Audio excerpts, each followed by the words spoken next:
palavra ética existe há mais ou menos 2.500 anos. Mas só nos últimos 30 anos ela passou a ser usada por qualquer um. Até 30 anos atrás era uma palavra restrita ao uso de especialistas. De 30 anos para cá, essa palavra ingressou no espaço público e tornou-se a palavra mais repetida, não só no nosso país, como no mundo inteiro.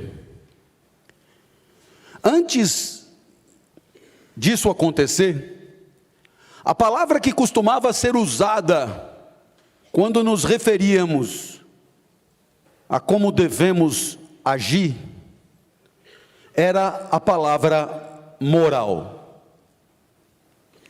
Curiosamente, nesse mesmo momento em que a palavra ética torna-se popular, a palavra moral entra em declínio, dando a impressão que houve uma mera substituição de uma palavra pela outra. Mas nos dias de hoje, o certo é que ética e moral não são sinônimos. E não sendo sinônimos, não são substituíveis. A moral existe, continua existindo, e a ética também. Comecemos então pela moral, palavra que faz lembrar os nossos antepassados, palavra que tem cheiro de palavra antiga, talvez porque o que ela significa também tenha desaparecido.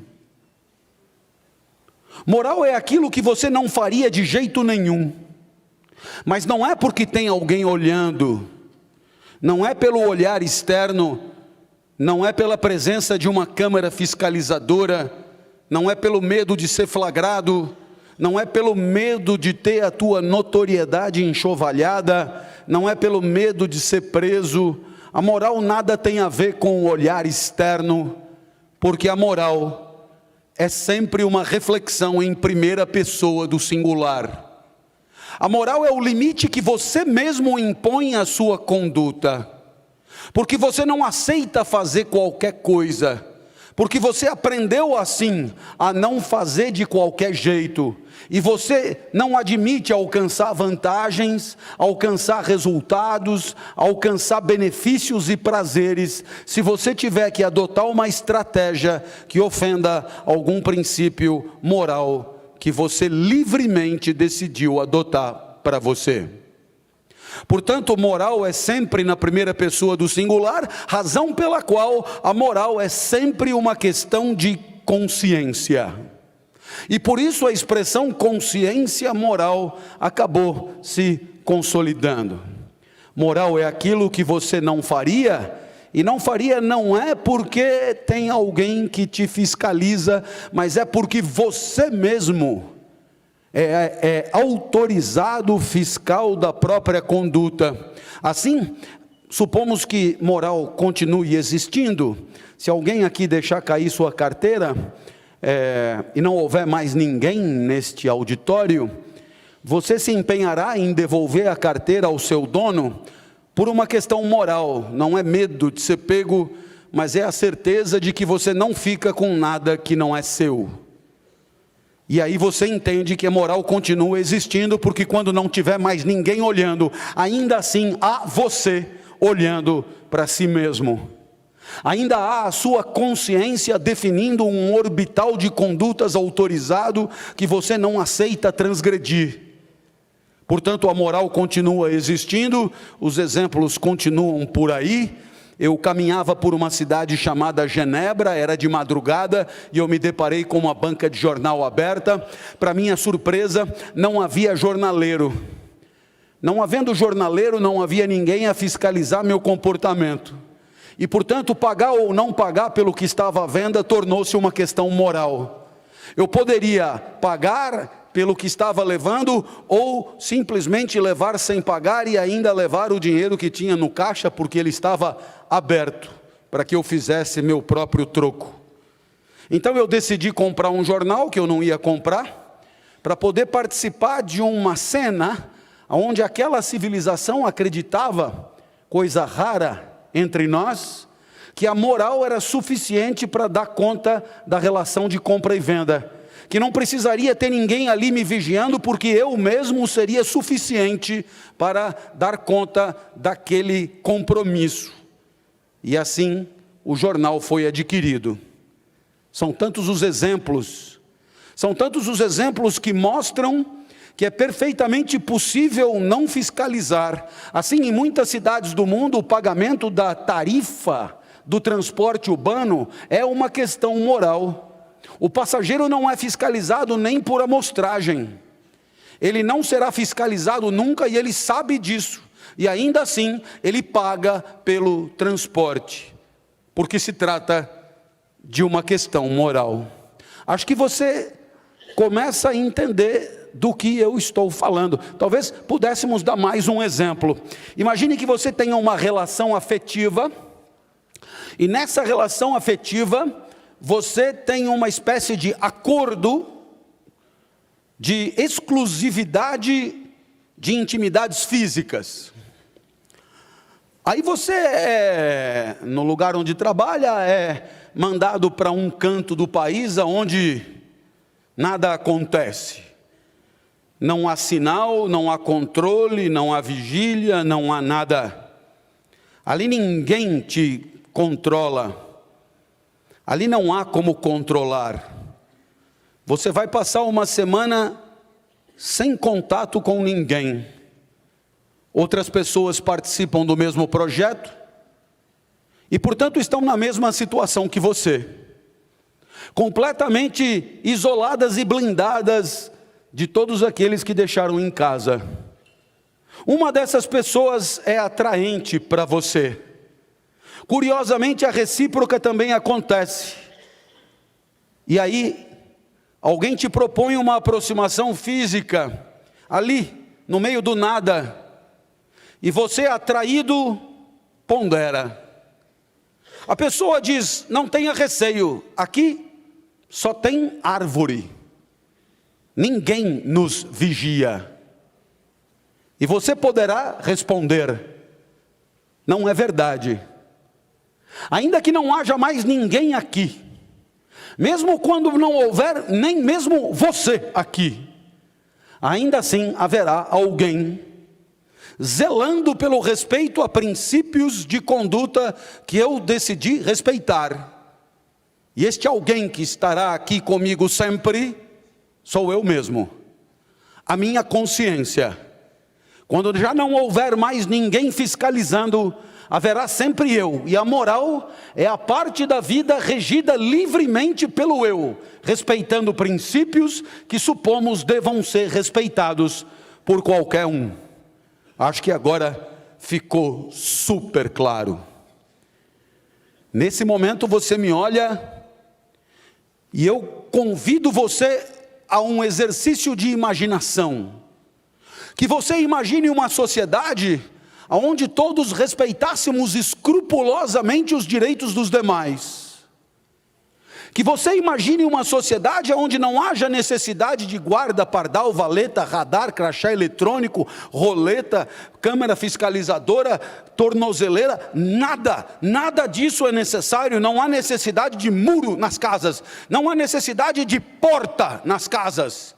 Não há necessidade de nenhum controle externo, porque cada um dos agentes daquela sociedade, na moral, é capaz de limitar suas condutas com vistas à preservação da melhor convivência possível. Entendeu? Um lugar onde genuinamente, não por medo de ser pego, mas na moral, as pessoas respeitam escrupulosamente as outras. Pois muito bem, neste lugar aí, onde a repressão não é mais necessária, neste lugar aí, para os que gostam de economia, para os que gostam de riqueza, para os que gostam de falar de cifras gigantescas, admitam a economia que faríamos se não precisássemos de nenhum aparato de segurança, nem público nem privado, para nos proteger, porque a moral dos concidadãos bastaria para o relacionamento mais adequado. Pois muito bem, se você fez esse exercício de imaginação, deve ter percebido que estamos bem longe de uma situação assim. E o que é mais dramático, estamos mais longe do que já estivemos. Sim, estamos mais longe do que já estivemos, e é o que os acadêmicos mais pomposos chamam de erosão do paradigma da moralidade. A formação moral foi se deteriorando, foi se diluindo, foi se esgarçando, por que não dizer, foi se liquefazendo. E nós, quando lembramos dos nossos formadores, dos nossos genitores, nós lembramos da maneira estrita como formaram os nossos princípios morais. E nós mesmos não somos capazes de repetir. Assim, somos todos corresponsáveis por uma sociedade onde a formação moral se enfraqueceu. Exemplo da erosão. Eu morava com a minha avó, muito perto do Parque do Ibirapuera, na cidade de São Paulo. A minha avó mandava eu comprar pão e leite, e eu com 8 anos saía. Eram 6 quadras que separavam a casa da minha avó da padaria.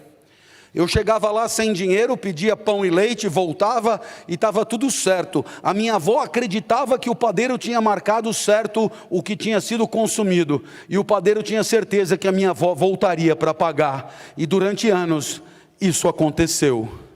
Mas um dia apareceu uma plaquinha no caixa dizendo assim: não aceitamos mais fiado.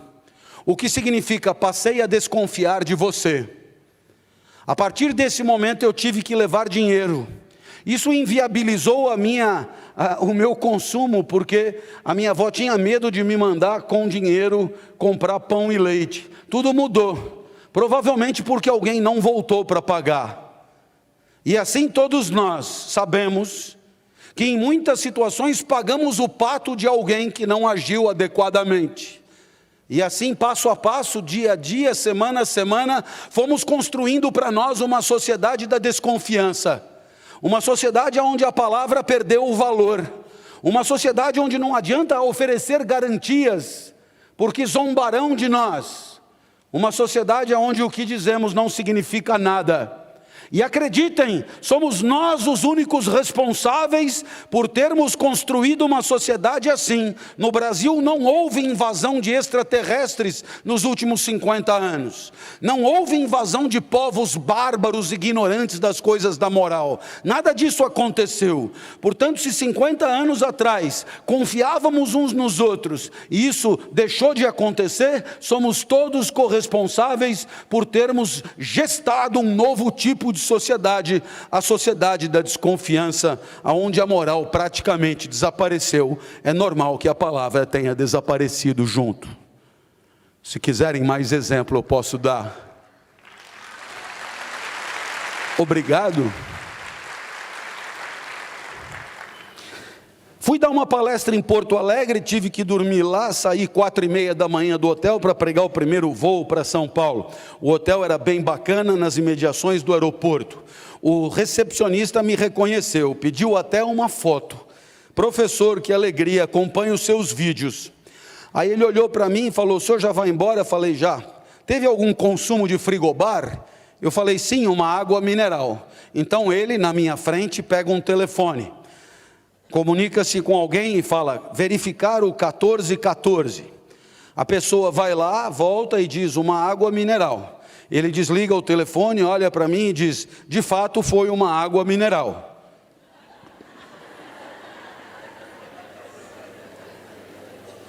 Felizmente eu não ando armado. Você ri, mas deve ser de nervoso. Afinal de contas, todos nós nos acostumamos a que nos tomem por desonestos. Todos nós nos acostumamos a que nos tomem por mentirosos. E olha que ele me reconheceu. E olha que ele tinha acompanhado os vídeos. E olha que ele pediu uma foto. E ainda assim, mesmo eu tendo dito que era só uma água mineral, num frigobar, ele pediu a fiscalização. A culpa é dele? O recepcionista é um alucinado? Não. O recepcionista é só um respeitador de protocolos. O protocolo é o protocolo da desconfiança. Um protocolo da desconfiança que foi gestado numa sociedade onde muita gente provavelmente saiu dali, tendo esvaziado o frigobar e tendo dito ter consumido apenas uma água mineral. Terceiro exemplo. Estava eu em Caldas Novas, Posadas do Rio Quente, palestra para a indústria farmacêutica, tema ética. Terminou a palestra, o meu anfitrião, muito gentil, me pergunta: professor, antes de ir embora, temos tempo, dê um mergulho nas águas quentes. Eu confesso a você, nunca me ocorre levar uma sunga quando saio para trabalhar. Hoje mesmo também não trouxe. É inútil me propor um banho. Mas o meu anfitrião era tão gentil, solícito e insistente, que eu acabei entrando numa lojinha para comprar uma sunga. Sabe como é professor da universidade pública? Fui logo perguntando pela sunga mais barata. E aí então tinha uma R$17, o que para dentro de um hotel eu achei bem razoável. E aí ela me mostrou. Não era por acaso que custava tão pouco. Na frente um coqueiro, um único coqueiro, vertical, um pouco caótico nos seus galhos, eu diria descabelado, um coqueiro. E atrás, na parte de trás, acredite você ou não, a bandeira do Japão. Era uma sunga que mostrava graficamente o que escondia organicamente. Eu experimentei a sunga, estava um pouco apertada, esgarçando o tronco do coqueiro, mas para um mergulho estava ok. Aí então eu ali com aquela sunga apertada, comprimindo banhas, eu virei para ela e falei: olha, eu vou até o quarto pegar minha carteira, já desço e acerto com você. Aí ela disse: primeiro o senhor tira a sunga. Aí eu falei: mas o que te passa pela cabeça que eu vá sair daqui correndo com esta sunga ridícula para não pagar R$17? Ela falou: exato, como é que o senhor sabe? Eu falei: mas da onde você tirou essa ideia? Ela falou: da minha experiência de vendedora de sungas para hóspedes como o senhor. Eu espero que você tenha entendido o que é a moral e a erosão do paradigma da moralidade. Ainda falta explicar onde é que a ética entrou, mas agora fica fácil. É exatamente porque a formação moral é frágil, a sociedade precisa se garantir de alguma forma. Por isso, a ética. A ética não é mais uma questão de consciência de cada um só. A ética é uma iniciativa coletiva. A ética é uma iniciativa da inteligência coletiva que busca proteger a convivência na sociedade, definindo o que há de mais valioso para protegê-la, o que chamamos de valores, e identificando todas as condutas que possam comprometê-la. Condutas essas que denominamos canalhas. Assim, junto com o professor Cortella, escrevemos Ética e Vergonha na Cara, e neste livro propusemos a nossa definição. Ética é a inteligência compartilhada a serviço do aperfeiçoamento da convivência. Eu vou repetir: a ética é a inteligência compartilhada a serviço do aperfeiçoamento da convivência. Em outras palavras, Ética e moral fazem parte de uma espécie de gangorra. É exatamente por conta do esfacelamento das consciências individuais que a ética tornou-se tão relevante. A sociedade toma para si as rédeas e tenta garantir um mínimo de convivência amistosa em detrimento de iniciativas canalhas. Assim, a ética é a vitória da convivência sobre a canalice. A busca na vida de carne e osso, na vida do dia a dia, a busca de condições que permitam que todos, que façamos parte de um coletivo, tenhamos o direito a cotas semelhantes de felicidade na hora de interagir. A ética é a identificação daquilo que é melhor para todos e que deve superar o que é melhor para cada um. A ética, portanto, é uma espécie de vitória do bem comum sobre os interesses privados, específicos, particulares, que possam comprometê-lo, aquele bem comum. A ética é a vitória da vontade geral sobre a vontade deste ou daquele. Bem, eu acho que eu poderia começar com exemplos que não estão no seu celular, nos aplicativos de notícia, que é para que eu possa ser ricamente complementar. Imagine que você tenha morado durante muito tempo num apartamento, e nesse apartamento, você morando sozinho, você tinha práticas alinhadas com o teu conforto e comodidade. Muito bem, 10 anos depois, alguém vem morar com você, neste mesmo apartamento. No primeiro dia você já se dá conta que muitas das práticas que eram as tuas não poderão continuar. E por quê? Porque, se for o caso, você entristecerá quem agora convive com você. Você humilhará aquele que agora se encontra ali. Não dá para fazer tudo em nome do próprio conforto e da própria comodidade, porque agora tem alguém com iguais direitos de felicidade que você, interagindo com você, razão pela qual você vai pedir para que essa pessoa tome com você um café, e você começa a dizer: olha, eu deixo a toalha em cima do box para secar, nós vamos compartilhar o banheiro, vê algum problema? Não. Olha, eu costumo defecar de porta aberta, porque eu me sinto mais livre, vê algum problema? Vejo. Então, a partir de agora, você terá, digamos, que circunscrever territorialmente suas práticas, essas fisiológicas mais genuínas, para poder justamente proteger a felicidade de quem convive com você.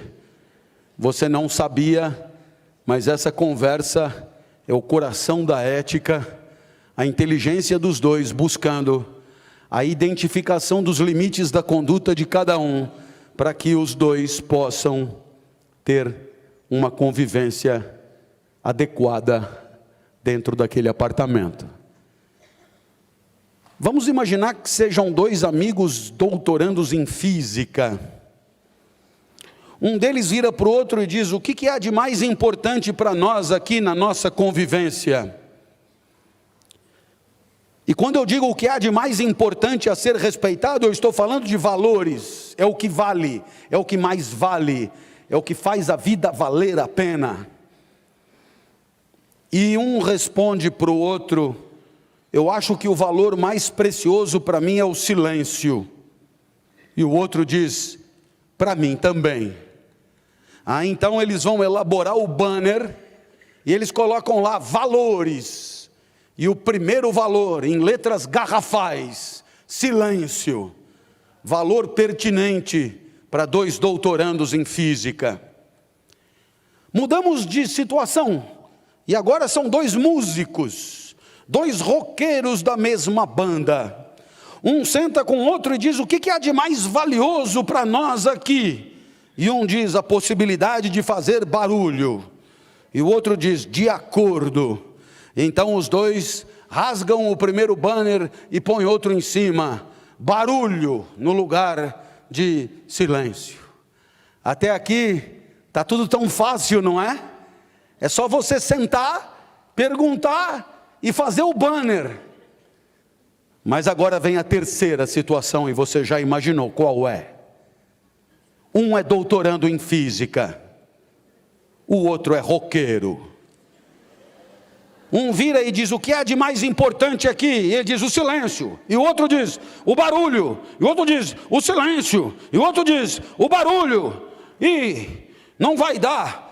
Como assim não vai dar? Nós só temos aqui para morar. Ah não, eu vou morar em outro lugar. Ah, que lindo. Quando é um apartamento, se bobear, rola. Mas quando é o país, aí já fica mais estranho. Você percebe então que a ética é usar a inteligência para permitir que roqueiros e doutorandos de física possam conviver? Ou será que não podem? A pergunta é muito pertinente para o país em que vivemos. Ou será que só um grupo pode ficar aqui? Ou será que não temos inteligência para o diálogo? Ou será que não podemos sentar em torno da mesma mesa e ouvir o que o outro tem a dizer? Dizer o que temos a dizer. E graças à inteligência que é a de todos nós, chegarmos a uma acomodação, a uma conclusão que autorize a convivência entre pessoas que pleiteiam o respeito a valores contraditórios entre si. Aquilo que Edgar Morin chamava de valores complexos. Perceba, a ética não é uma tabela pronta, certo ou errado, certo ou errado, certo ou errado. A ética não é uma tabela pronta, pode, não pode, pode, não pode, pode, não pode. Por quê? Porque no instante mesmo em que a tabela estiver pronta, surgem novas situações. Num mundo que nunca mudou tão rápido, fazendo da tabela uma tabela caduca, vencida, desautorizada, incompleta. A ética é a inteligência construindo tabelas provisórias, num mundo que nunca para de se transformar, propondo a nós situações intricadas de convivência inexistentes até ontem.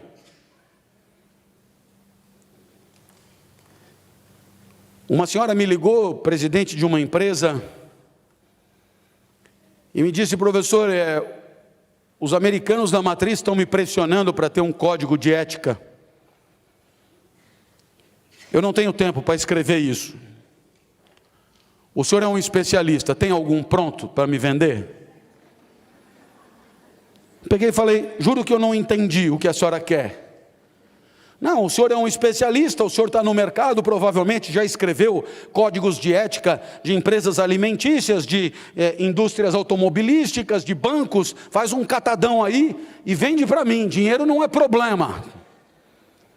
Quando você diz a um professor que dinheiro não é problema, você leva o professor à loucura. Eu falei: senhora, a senhora tem o dinheiro, mas quem sabe o que é ética sou eu. Ela olhou e falou: eu só preciso de um código. Falei: vem comigo. Imagine que a senhora tenha arrumado um namorado. Ela gostou. Indivíduo, assim, bem apessoado, passagem pela Europa, acredita falar várias línguas, cabeleira lanzuda, Gumex no cabelo, desses perfumados que valem muito mais pelo que parecem do que pelo que são, quase sempre empafiados, de nariz em pé. Pois muito bem, ele abre a porta do carro para a senhora entrar, puxa a cadeira do restaurante, fala de vinho, fala de jazz, usa palavras como amadeirado, frutado, encorpado. Ela virou e falou: aonde tem isso? Eu falei: não sei, estou inventando. Quando eu conhecer, eu apresento para a senhora. Levou a senhora para sair uma vez, duas, três, quatro, na quinta vez demonstrou interesse numa aproximação física. Ah, não tinha acontecido ainda? Não, quem decide quando acontece aqui sou eu. Levou a senhora para casa, a senhora imaginou alguém tão fino, tão educado, tão gentil, terá uma pegada doce e romântica. Para sua surpresa, vieram 2 tabefes glúteos que deixaram marca e arderam. Pergunto para a senhora, um tapinha vai bem para animar? O senhor é louco, ninguém bate em mim. Falei, ótimo. Então, quando o homem chegar outra vez, breca, liga para mim, diz que eu sou seu professor de ética de confiança, e eu mando para a senhora por WhatsApp um código de ética desta relação. Palavras românticas, posições autorizadas. A senhora lê, ele assina e transa. O senhor é louco? Se somos nós que vamos transar, somos nós que temos que saber como é que vai ser a transa, não o senhor. Aí eu falei, a senhora podia repetir, repita. Se somos nós que vamos transar, somos nós que temos que saber como é que vai ser a transa, não o senhor. Eu falei, então, dona, por que a senhora acha que eu tenho que escrever o código de ética da sua fábrica, se eu nunca fui aí? O senhor está insinuando que sou eu que tenho que escrever? A senhora não, todo mundo que for transar aí.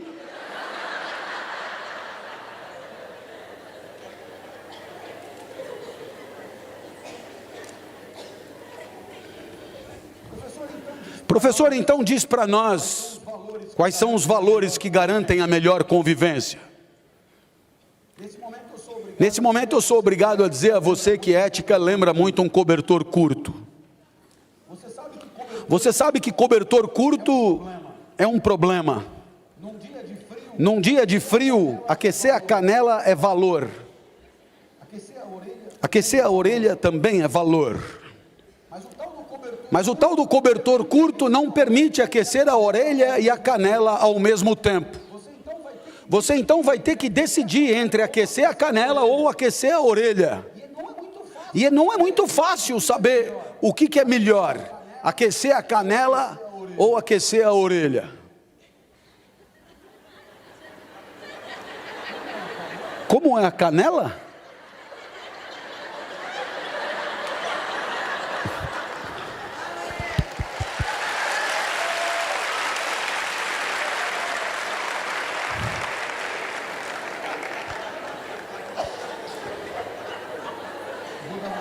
Eu vou dar mais um exemplo.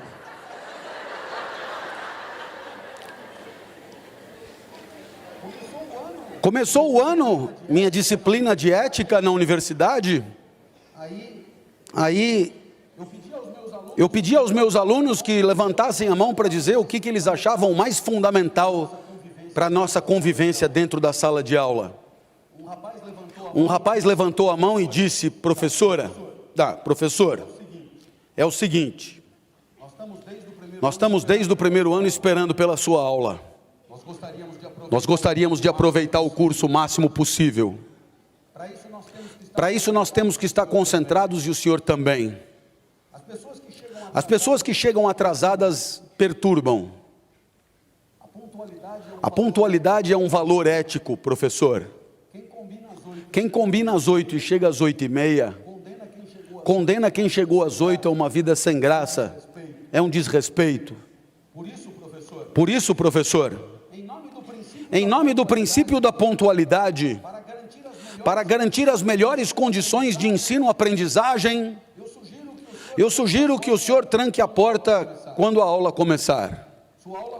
Sua aula começa às 19h30. Aqueles que chegarem depois disso, não poderão entrar. Com isso nós teremos a melhor concentração em sala de aula. E aqueles que chegaram atrasados, aprenderão a chegar no horário. Nas próximas. É muito difícil refutar que a pontualidade é uma questão de respeito na hora de interagir. Mas o menino do lado levantou a mão. Professor, em primeiro lugar eu queria dizer que o meu colega tem toda a razão. Todos nós estamos desde o primeiro ano esperando para ter aula com o senhor e queremos aproveitar a aula o máximo. E aproveitaríamos o máximo se ninguém chegasse atrasado mesmo. Ele tem razão. Mas professor, eu faço parte de um grupo nessa sala que mora na periferia sul da cidade, mais especificamente nos bairros de Grajaú e Parelheiros. Professor, nós não tivemos a sorte de nascer e morar por aqui. Nós também não tivemos a sorte de não precisar trabalhar para estudar. Nós também não tivemos a sorte, professor, de ganhar um carro aos 18 anos. Assim nós somos estudantes, trabalhadores e dependentes do transporte público. Se sairmos do trabalho às 18 horas, que é o horário, não chegaremos às 19h30 aqui nunca, em nenhuma aula. E professor, acredite no que estou lhe dizendo. Não há entre nós vagabundos, não há entre nós preguiçosos, não há entre nós desinteressados pela sua aula, muito pelo contrário, professor. Nós somos sobreviventes, nós somos resistentes, nós triunfamos nas disputas contra quem sempre teve condições superiores às nossas. Nós somos lutadores mais do que ninguém. Mas não chegaremos nunca às 19h30. E não somos responsáveis pela mazela do nosso transporte público, professor. Portanto, temos aqui a oportunidade de decidir entre zelar pela mais perfeita condição de aula, trancando a porta da sala, impedindo sistematicamente a nossa entrada, inviabilizando a disciplina e a própria graduação, ou fazer diferente, deixando-nos entrar, ainda que com prejuízo da mais ideal concentração do senhor e dos colegas. Faça isso, professor. Zele pelas condições ideais de quem já está aqui. Zele pela excelência do aprendizado de quem veio de carro, de quem foi formado nos colégios de elite desta cidade. Faça isso, professor. Coloque-nos para fora. Exclua os trabalhadores, professor. Exclua os pobres. Afinal de contas, se o senhor fizer isso, ninguém vai estranhar. A sociedade inteira faz isso. Essa universidade sempre fez isso, apesar de ser pública. Ninguém vai apontar o dedo para o senhor se o senhor garantir a pontualidade. E assim, o senhor estará assegurando que o melhor ensinamento continuará nas mãos dos que sempre foram privilegiados. Caso o senhor pense diferente, em nome da inclusão, em nome da inclusão dos mal-nascidos, em nome da inclusão dos que não têm condição de estar aqui no horário, permita-nos conhecer também, permita-nos aprender a pensar, porque talvez seja o primeiro passo para que ajudemos a construir uma sociedade menos desigual, menos injusta, onde o conhecimento é menos elitizado, segmentado e cruel. Eu espero que você tenha entendido a questão do cobertor curto. Eu espero que você tenha percebido o quanto cada valor pode ser defendido, cada valor pode ser argumentado, e o quanto cada valor pode ser problematizado também. Imagine os senhores que no exército o primeiro valor é a disciplina. Isso significa que quem age indisciplinadamente atrapalha a convivência. Mas num asilo que eu ajudo no interior, o primeiro valor é o repouso. Porque quem não repousa atrapalha a convivência.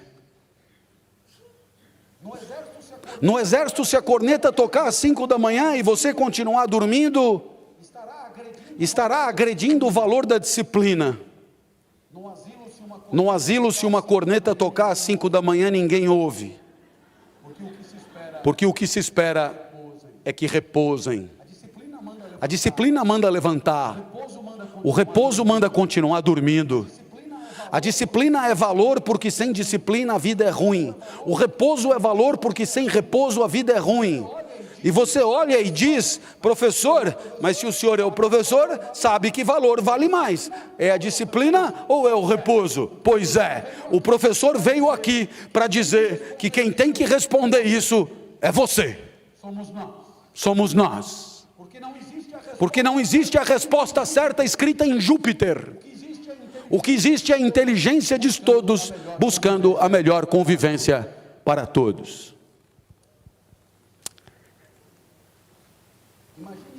Imagine que quando eu fiz o ensino médio,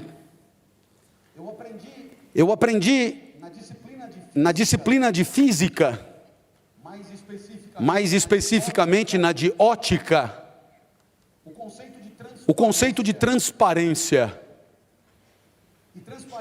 E transparência era o atributo do vidro ideal. Na década de 80, o americano James Groening importou o conceito para a ética.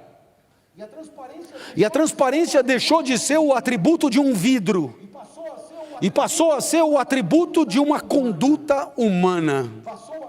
Passou a ser um valor. A definição é simples, eu abro aspas.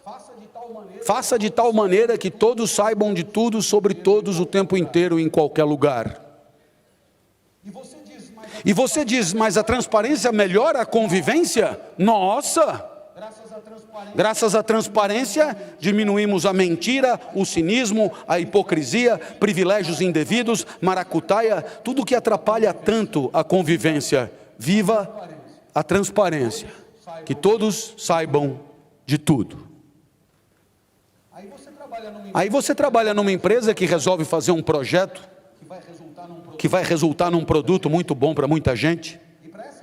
E para essa empresa oferir os merecidos ganhos por conta de tanto risco, atrevimento e inovação, essa empresa conserva o projeto a 7 chaves. São vários anos pondo dinheiro e capital humano no projeto. Eu pergunto a você, neste caso, qual seria o comportamento mais canalha que passa pela sua cabeça da parte de um colaborador deste projeto? O comportamento que passa pela minha cabeça é ele pegar o projeto e apresentar para o concorrente, mediante contraprestação. Então eu vou repetir agora a definição de transparência. Faça de tal maneira que todos saibam de tudo, sobre todos, o tempo inteiro e em qualquer lugar. Vixe, o mais canalha é o único transparente. Aí você vai dizer, ah, mas é só um exemplo. Não é um só, não. O sigilo e a confidencialidade são valores tão importantes quanto quaisquer outros. Sem o sigilo, o sacerdote não faz a confissão. Sem o sigilo, o psicanalista não analisa. Sem o sigilo, o advogado não advoga. O contador não contabiliza. O auditor não audita. Sem o sigilo, o médico não clinica. Sem o sigilo, o concurso público não se realiza. Sem o sigilo, o professor não aplica a prova. Você percebe que o sigilo é valor indispensável em quase todo lugar. E é o contrário da transparência. Eu espero que você tenha percebido, graças a esses exemplos, que a ética não é uma simples tabela que separa gente boazinha de gente canalinha. A ética é uma disposição da inteligência coletiva para discutir entre valores que valem todos eles, aqueles que mais valem para nós.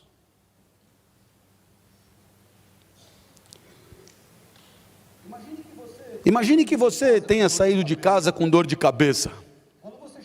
Quando você chega na porta da farmácia não tem vaga, e você percebe que é meio desagradável ir procurar uma vaga, vai te tomar tempo. Aí você para o carro em fila dupla. Parar em fila dupla é uma maneira cínica de dizer deixar o carro no meio da rua. Naquela rua tem duas vias, uma delas você obstruiu. Se já estava ruim, agora o resto do mundo terá 50% do espaço para passar só. Você vai lá e leva 12 minutos para comprar Neosaldina. Você volta, entra no carro e cai fora. Você tem que admitir que você se deu muito bem. Porque você não precisou procurar vaga, foi rápido, comprou a Neosaldina, eliminou a dor de cabeça e tem uma curiosidade. Pelo fato de você ter obstruído o trânsito ficou todo para trás de você. De tal maneira que, curiosamente, quando você faz isso, para frente está vazio. E você ainda chega mais rápido. Espetacular, velho. Então você que está olhando de cima, marca ponto positivo para quem parou em fila dupla. Só. Que exatamente durante esses 12 minutos, 148 veículos tiveram que lentear seu fluxo. 208 pessoas chegaram atrasadas onde estavam indo e começaram a inventar mentiras para justificar o seu atraso. Então, para essas pessoas, a maioria delas nem ficou sabendo a causa daquele trânsito, daquele engarrafamento, porque quando passaram na frente da farmácia você já tinha vazado. Essas pessoas se entristeceram, então você marca negativo. Para cada canalha feliz, 208 angustiados. E olha, eu falei de um canalha Neosaldina, que para em fila dupla. Um canalha fofo, que você deixaria tomando conta do seu filho para ir ao cinema. Um canalha gente fina. Um canalha que a única coisa que fez foi comprar Neosaldina. Uma coisa boba. Eu não falei de merenda escolar. Eu não falei daqueles que têm milhões na sua sala, enquanto as pessoas morrem nos corredores dos hospitais públicos. Eu não falei daqueles que, com aqueles milhões, impedem que os estados paguem no dia os seus professores. Eu não falei de gente que, para se alegrar, se enriquecer e acumular, condena milhões e milhões de pessoas a uma vida despotencializada, uma vida entristecida, uma vida na indigência. Eu não falei desses canalhas pós-graduados, canalhas cascudos, que conseguem dormir, mesmo sabendo que naquele instante mesmo do seu enriquecimento descabido, milhões de pessoas estão morrendo sem recursos. Eu não falei desses, eu falei só do seu tio Onofre, que só teve uma dor de cabeça e não tinha vaga para parar o carro. Você entendeu? Eu só falei dele. Outro dia eu estava numa piscina, lugar que eu detesto ir.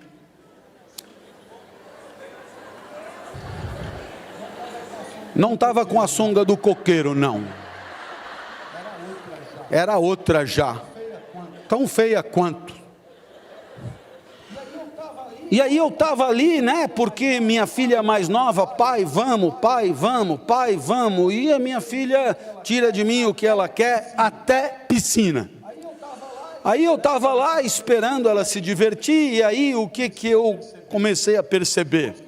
Depois que eu passei dos 50, a minha próstata foi aumentando de tamanho. E você ri, mas se for do sexo masculino, eu não sei do que está rindo. É uma questão de esperar um pouquinho, né? Ela vai aumentar, né? E quando ela aumenta, ela invade o lugar que era ocupado pela bexiga. Então a bexiga diminui de capacidade de retenção urinária, o que obriga você a estar o tempo inteiro fazendo xixi. Muito bem, eu ali parado na piscina, observei que tinha uma porta escrito WC.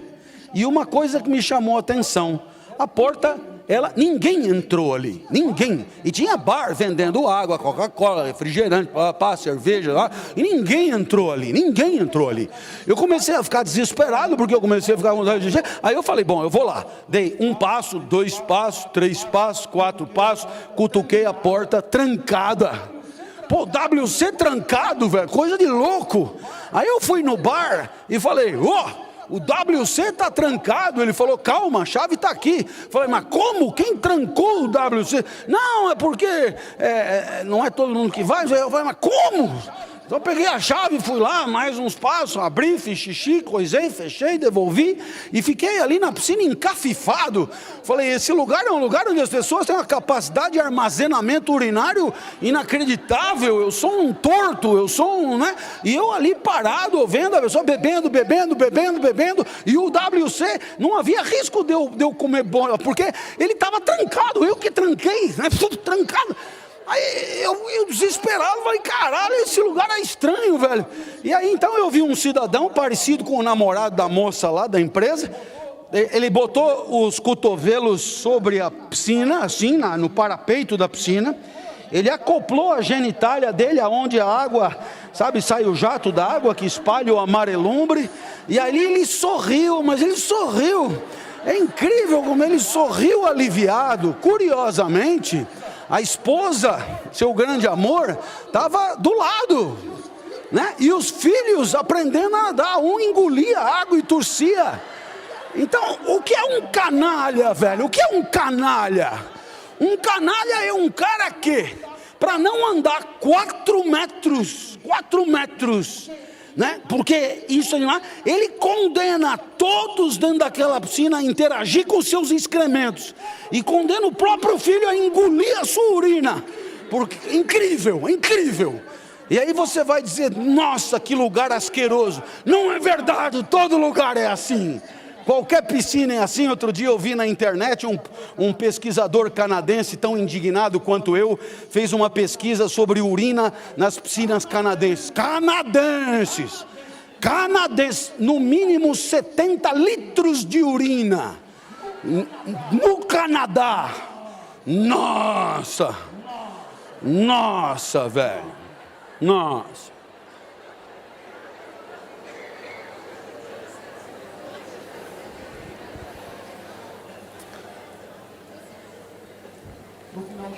No final das contas, tudo se resume a respeitar o outro. No final das contas, tudo se resume a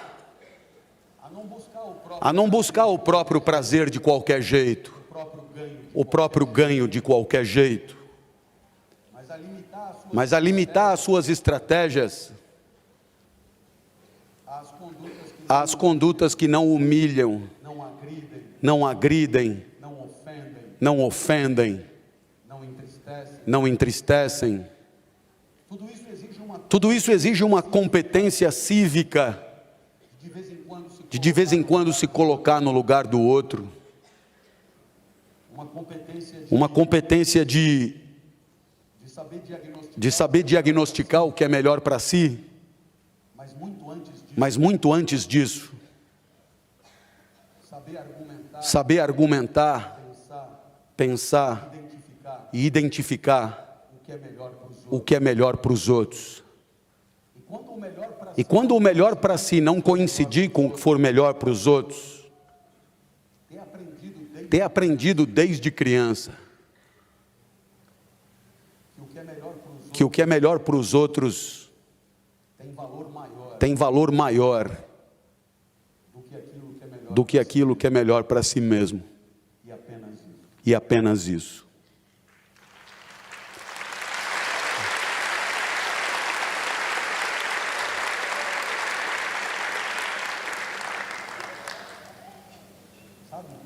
Sabe? 99% da nossa vida é vivido com gente por perto. É vivido com gente do lado. Desde que eu me aposentei na universidade em dezembro de 2015, e eu aqui posso dizer que me aposentei na universidade por invalidez, porque depois de 6 cirurgias fiquei só com 14% da visão que eu tinha antes. O que me impede nesse momento de enxergar você, eu acabei me tornando só palestrante. E tem alguma coisa que eu tenho aprendido demais na minha trajetória. A busca da excelência da minha fala só tem algum valor se permitir a quem me ouve pensar melhor e quem sabe viver melhor. A busca da excelência na didática, a busca da excelência na hora de ensinar, eu que me considero um explicador, a busca dessa excelência tem uma única referência: o aluno que me ouve e o sentimento que eu possa ter por ele. É bem possível que o amor falte, mas quando o amor faltar, faça como se amasse. Imite o comportamento de quem ama. Quem ama dá. Quem ama oferece. Quem ama proporciona. Quem ama entrega. Quando o amor faltar, resolva o problema com inteligência. Seja generoso. A generosidade é a virtude moral que imita o comportamento de quem ama. Quem ama é compreensivo. Quem ama respeita o ponto de vista do outro, considera, integra, arredonda, incorpora, dialoga com. Quando o amor faltar, seja tolerante. A tolerância é a virtude moral que imita o comportamento de quem ama. Quem ama é louco pelo outro, só pensa no outro, só vive com o outro, faz tudo pelo outro. Quando o amor faltar, seja fiel. A fidelidade é a virtude moral que imita o comportamento de quem ama.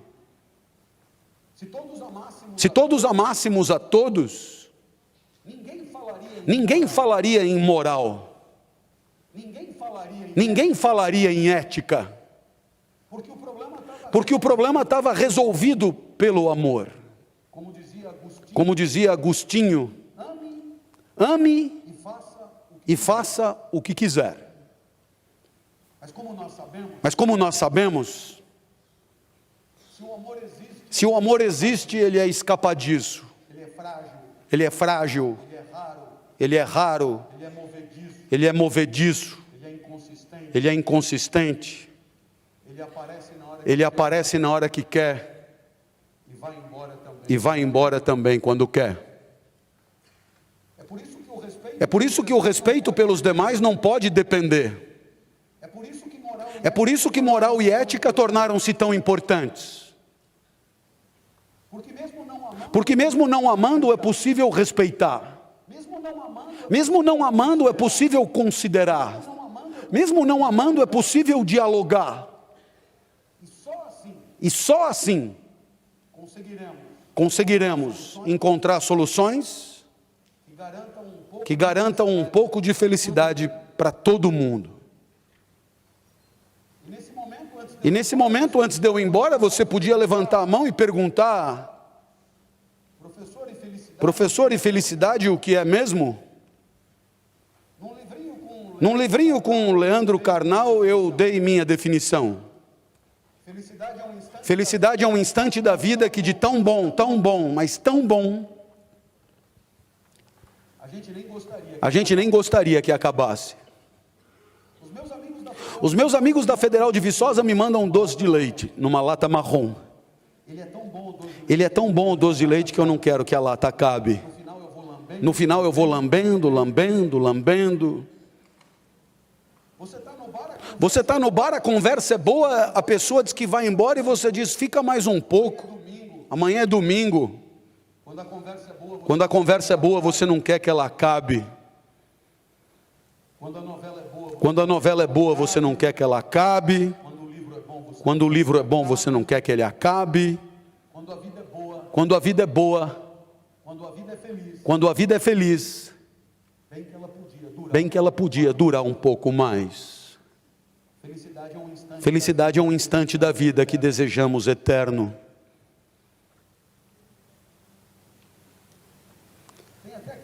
Tem até aquele menino que ao meio-dia, depois de 4 horas de aula, vira para mim e diz, professor, o senhor vai repetir essa aula à noite em alguma sala?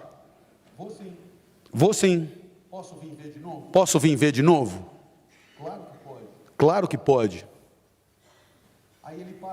Aí ele para um pouco e pergunta, professor, posso trazer a minha mãe? A pergunta do menino, curiosa, me fez melhorar a definição. Felicidade é um instante da vida que de tão bom, mas tão bom, talvez pudéssemos desejar repetir, mas na companhia daqueles que amamos, na companhia daqueles que mais amamos. Um instante de vida que desejemos compartilhar sempre. Um instante de compartilhamento que poderia não acabar nunca. Porque se a vida tiver alguma chance de ser feliz, vai ser sempre na relação, na interação, na convivência, no convívio, na amizade, juntos. De Aristóteles até hoje, somos animais assim. Animais feitos para interagir. E quando o amor claudica, ainda nos resta a inteligência. A inteligência para juntos descobrirmos o melhor jeito de nos acomodar no mundo. Quando o amor faz falta, ainda tem a ética. Para que a gente possa juntos encontrar uma solução que permita que cada um de nós, todos, possamos pleitear cotas de felicidade nessa vida tão difícil de viver. Eu espero que pelo menos por um segundo dessa minha palestra você tenha pensado em trazer a sua mãe. Muito obrigado e até a próxima, se Deus quiser.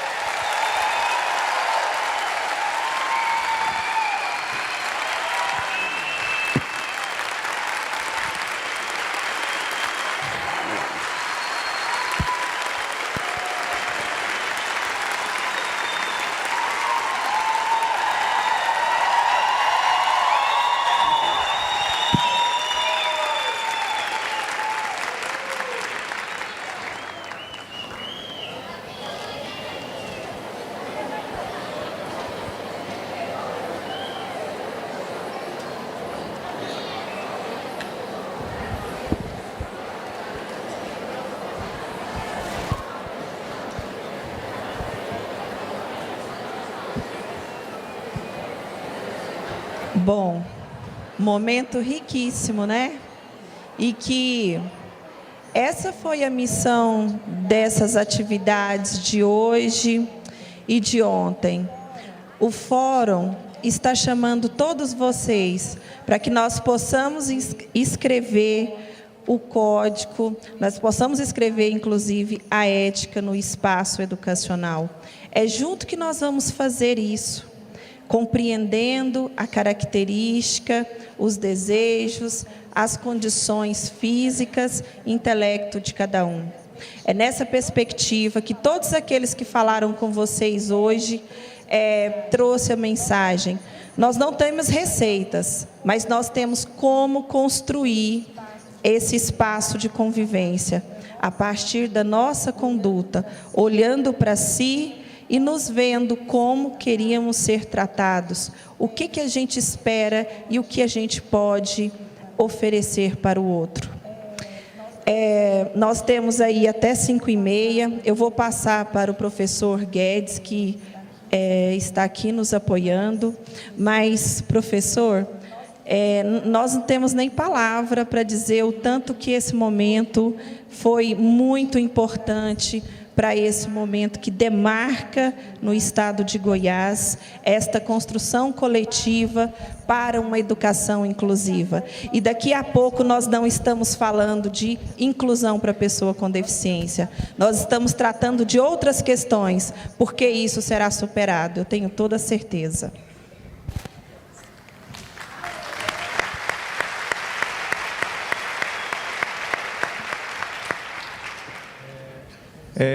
Professor Clóvis, nós estamos aqui já no segundo dia discutindo o tema Seminário da Educação Inclusiva, tema diálogo aberto, aceitando as diferenças. E o senhor nos deu nessa tarde, mesmo sem falar em nenhum momento, pessoa com deficiência, inclusão, escola, deu uma verdadeira aula de como deve se proceder o processo de inclusão de pessoas com deficiência nas escolas.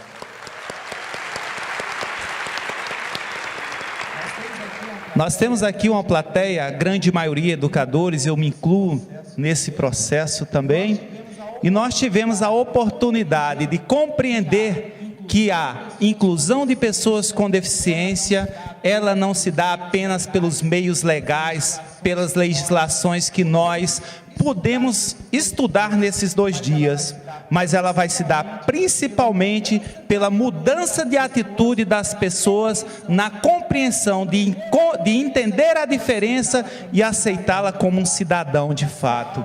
E a sua aula, professor, caiu como uma luva para todos nós que tivemos a grata felicidade de tê-lo fazendo o fechamento deste seminário. Em nome de todos que estão aqui, muitíssimo obrigado pela brilhante fala.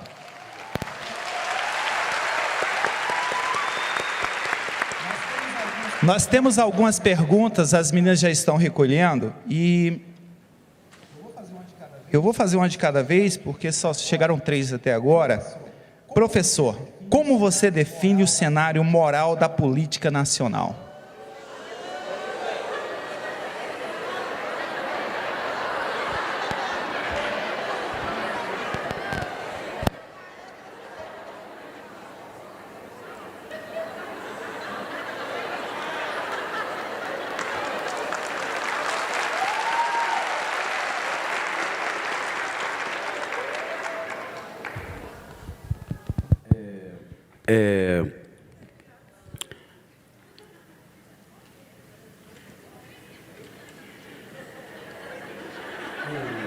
Eu queria dizer o que eu penso mesmo. O Brasil tem uma das taxas mais elevadas de rotatividade nas casas legislativas. Isso significa que de todos os países do mundo, o Brasil é o país onde o deputado tem, deputados e senadores e vereadores, tem a sua reeleição menos assegurada.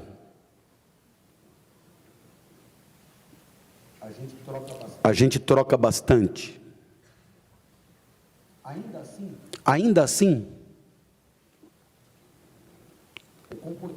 o comportamento de muitos não é o que esperávamos. Ora, isso permite imaginar que nas eleições desse ano, gente que está aqui possa se eleger. Isso permite imaginar que pessoas que hoje são nossos vizinhos, pessoas que convivem conosco, amanhã sejam representantes de nós mesmos.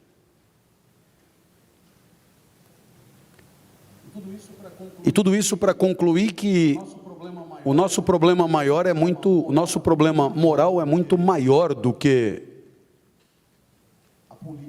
a política do Estado. A impressão que temos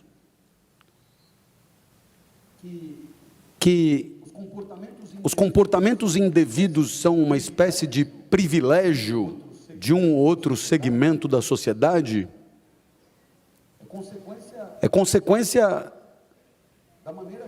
da maneira como temos acesso ao que acontece. Os meios de comunicação, sabidamente, jogam a luz sobre uns, e ao mesmo tempo que jogam a luz sobre uns, condenam às trevas outros, dando-nos a impressão que tudo o que acontece de errado acontece sob os holofotes. Eu prefiro responder a pergunta dizendo que o problema moral no nosso país não é um problema exclusivo dos profissionais da política. É um problema que atravessa a sociedade por onde possamos observá-la. O problema moral está a cada passo que damos. O problema moral está nas ruas, nos comércios, nas indústrias, nas escolas, nas universidades, nos tribunais. Porque o problema moral tem a ver com todos nós.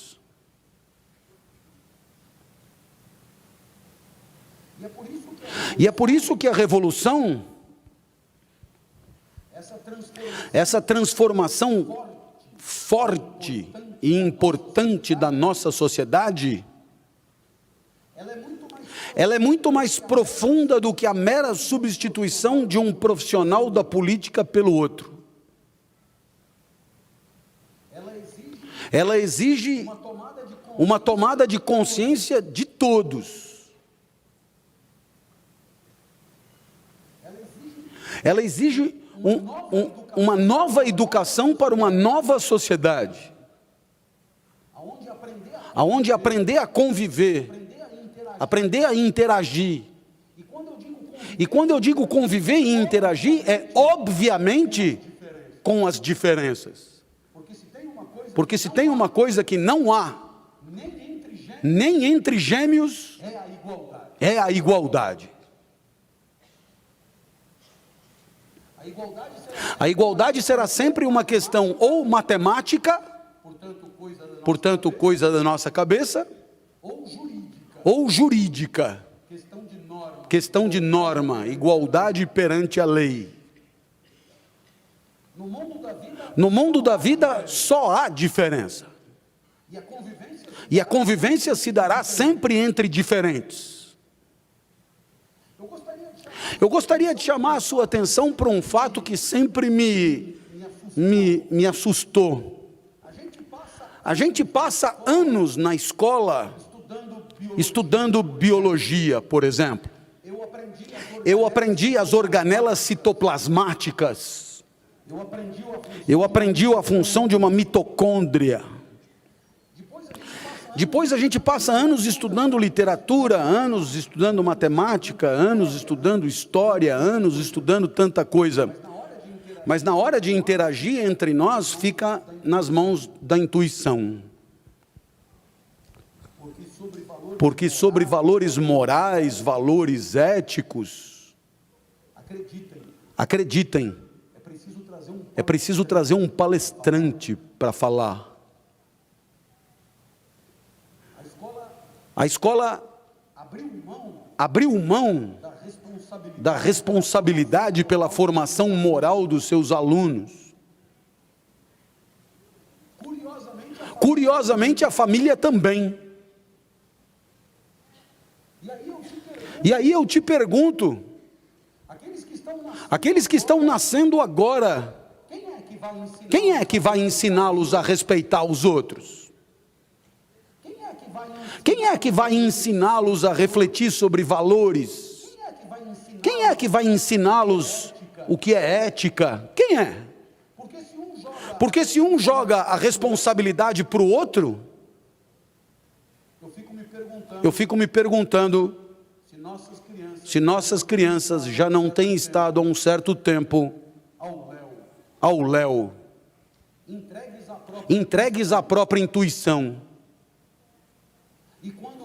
E quando olham os exemplos que chegam através dos meios de comunicação, parece mesmo ser a única referência cristalina de como devem agir. A nossa formação moral desapareceu porque ninguém mais quis assumir esse trabalho. Reconheçamos isso. E parece bem fácil e cômodo apontar o dedo e acreditar que todos os nossos problemas morais se resumem aos tais profissionais da política. Feliz ou infelizmente, é muito mais do que isso. Se o problema fosse só esse, bastaria substituí-los e o problema estaria resolvido. Como o problema não é só esse, a sociedade continua abastecendo Brasília de gente que só pensa em si.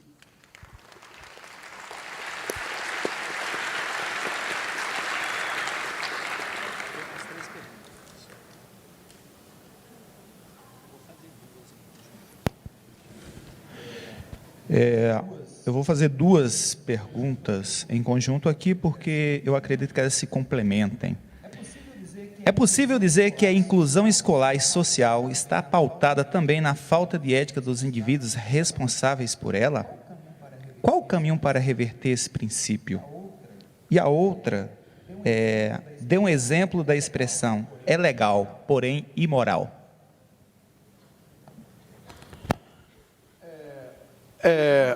No que diz respeito à primeira pergunta, assino embaixo. A omissão é tão grave quanto a canalice explícita. A inclusão de todos é responsabilidade de todos.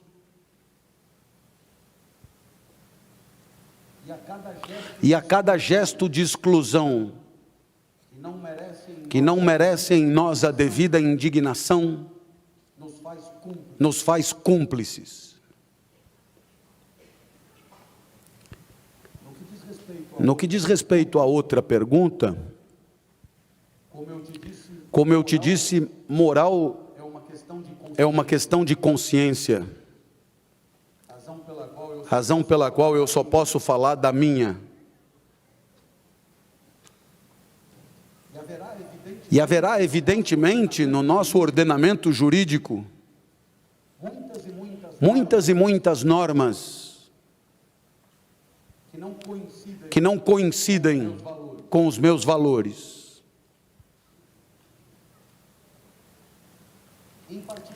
Em particular, todas as normas que, turbinadas pela truculência do mundo do capital,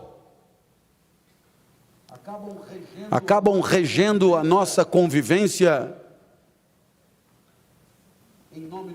em nome do lucro de alguns e da exploração e da humilhação de outros. Todas as normas que, em nome de uma suposta liberdade, retiram os direitos dos mais fracos, que sabidamente não podem rivalizar com os donos de tudo, são leis, mas para mim, são profundamente imorais. Era isso.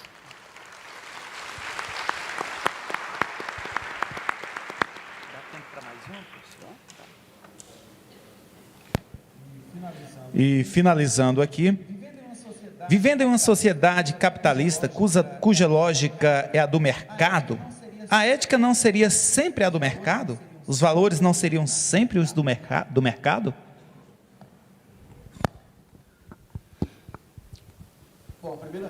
Bom, a primeira resposta que eu te dou, devolvendo a provocação, é essa. E não é? A segunda resposta é que a sociedade é um espaço de intersubjetividade complexo.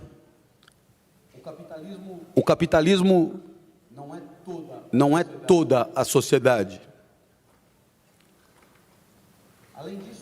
Além disso, o capitalismo tem fissuras, dobras, interstícios, falhas, e conta com a lucidez de pessoas que precisam trabalhar. E é por isso que no meio da busca do lucro, condição de todo o capitalismo, é possível reivindicar a dignidade dos colaboradores. É possível reivindicar a responsabilidade social. É possível reivindicar a responsabilidade ambiental. É possível, portanto, condicionar o lucro. É possível circunscrever o lucro, estabelecendo os limites da propriedade privada e do seu uso,